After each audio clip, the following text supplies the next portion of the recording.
The Lakers back at it with another new head coach. They signed JJ Redick.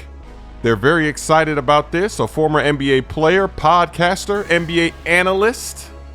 He was commentating the NBA Finals, so they're excited about him. They think he can connect with the players, and they think he's going to have a great outcome. They're hoping it turns out to be like Steve Kerr, former NBA player.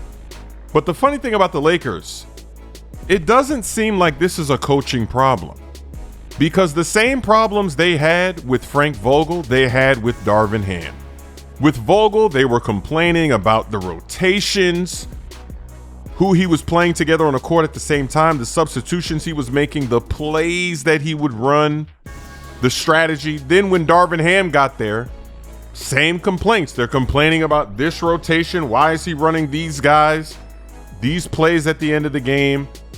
So how could two different coaches have the same bad outcome, make the same mistakes, two different basketball minds and IQs? How could they both fail in the exact same way? So they keep blaming the coach for their troubles. But even if JJ Redick was coaching them this season in the playoffs, I don't think they beat the Nuggets. I really don't. I don't think the coach is really going to change much. And you can't get off to a bad start to start the season. You can't go in through the play-in tournament every year. You have to have a good season, show consistency. You've got to be in the top 3, 4, 5 of the conference. You got to have some home court advantage in the playoffs. You can't just stumble your way in there at the end of the season thinking you're going to flip the switch and then win it all. That's what the Lakers have been trying to do the last few seasons. And LeBron is a liar, because he said it was going to be Anthony Davis's team and he would take a step back. But you see in the playoffs, in some of those games, Anthony Davis didn't even touch the ball in the fourth quarter. They didn't even run the offense through him. Is that the coach's fault, or did LeBron do that? Because I doubt that any coach would say, you know what, Anthony Davis, you're not shooting the ball in the fourth quarter. We're just going to have you out there playing defense. You're going to stand on the perimeter in the fourth quarter. And when you really think about it, the Lakers, they look like a fraudulent team. Because if you look at the Celtics, they went to the finals, and it was embarrassing how they lost to the Warriors because they had that stupid strategy. They played drop coverage against the greatest shooter of all time, Steph Curry, and thought they were going to win. They should have won that finals, but the strategy was terrible. But then you see that every year the Celtics were in the top of the Eastern Conference. Yeah, they lost to the Heat, and that was embarrassing. That was a tough loss, but they were still in the mix. And then this season, they're still in the mix. And looking ahead in the future, you're thinking the Celtics are going to be in the mix at the top of the conference for a long time. When you really have a good team, you're good every year.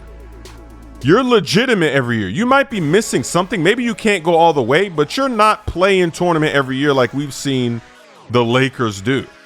It's like the Denver Nuggets. They lost to the Lakers in the bubble season, and then every season since then, they've been in the mix, and then they win a championship. This year, yeah, they lost. That was a tough series. It was amazing that they ended up losing to the T-Wolves like that. But don't you think that the Nuggets are still going to be in the mix this upcoming season and the next few? Don't you think they're going to be at the top of the West somewhere? But the Lakers, I don't know. I don't know if you can trust them to be at the top of the list just because they got JJ Redick. But let me know what you think in the comments section. Are all of their problems going to go away now that Redick is the head coach? Is he really going to make a difference? Are you going to see a different Lakers team on that court? Are they actually going to be top 1, 2, 3 seed in the regular season? Or are they going to do that fraudulent cheese where they win the in-season tournament, but then in the playoffs, they're in the play-in tournament? And you notice the Pacers were in the conference finals. They were in that play-in tournament also, but they ended up having a good season. They overachieved. They had some injuries, but they were fighting. So it's just funny to see the Lakers end up where they did after what happened in the season. My songs, He Quit the Game, Lob City, and My Camo are now available on all streaming platforms. Good defense. Oh no, I'm jumping. It's off. Let's go. I'm not calling timeout. I'm going for it. Defense ain't set. For the win. I'm leading. Got him. They need a timeout in the clutch.